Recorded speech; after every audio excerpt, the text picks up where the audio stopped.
মাত্র ৩০ মিনিটেই তৈরি করে ফেলুন ছোলা বুটের ডাল দিয়ে গরুর মাংস রান্না, যেটি হোটেলের থেকেও বেশি মজাদার এবং সুস্বাদু হবে। আসলে এতে আমি তেল দিয়ে দিব।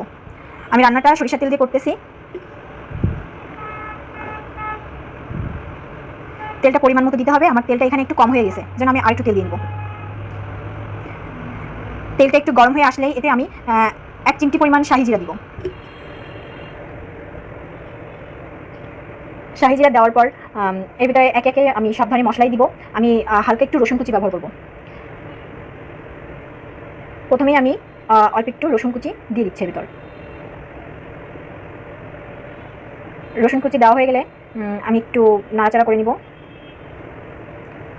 এরপর একে একে আমি পেঁয়াজ কুচি দিয়ে দিব এর ভিতর। পেঁয়াজ কুচি দিয়ে আমি তেলের সঙ্গে ভালো করে একটু মিক্সড করে নিব।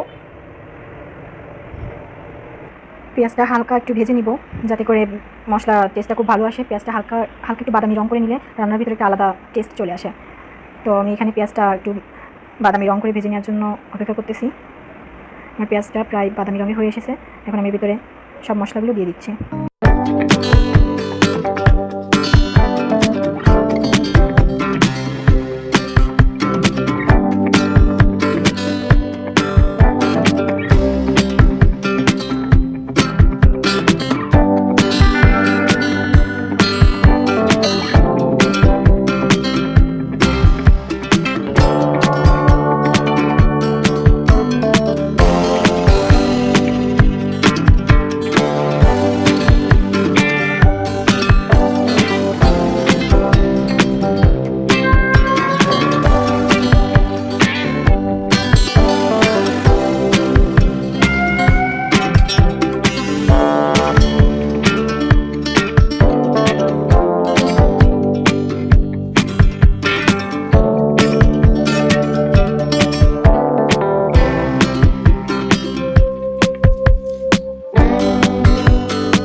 আমার মশলাটা কষানো হয়ে গেছে।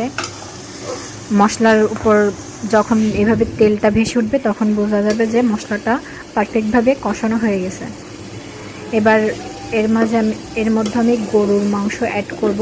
গরুর মাংসটাকে আমি ভালোভাবে ধুয়ে একটা জালিতে পানিটা ঝরানোর জন্য রেখে দিয়েছিলাম। এখন এর ভিতরে দিয়ে ভালোভাবে মিশিয়ে নেব।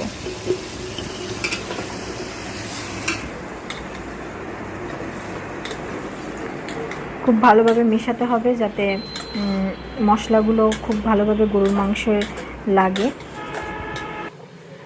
মশলাটা ভালোভাবে নেড়েচেড়ে গরুর মাংসের সঙ্গে লাগিয়ে এরপর আমি ঢাকনা দিয়ে ঢেকে এটাকে রান্না করে নিব। আমার গরুর মাংসটা 88% রান্নাই হয়ে গেছে। এই পর্যায়ে আমি বুটের ডালটা দিয়ে দিব। বুটের ডালটা আমি প্রায় 4 ঘন্টা ভিজিয়ে রেখে ভালোভাবে ধুয়ে নিয়েছি। এখন এই ডালটা এর সাথে দিয়ে ভালোভাবে মিশিয়ে রান্না করে নিব। যতটুকু পরিমাণে আপনারা ঝোল রাখবেন ততটুকু পরিমাণ পানি দিয়ে ভালোভাবে মিশিয়ে রান্না করে নিতে হবে। রান্নাটা কমপ্লিট হয়ে গেছে।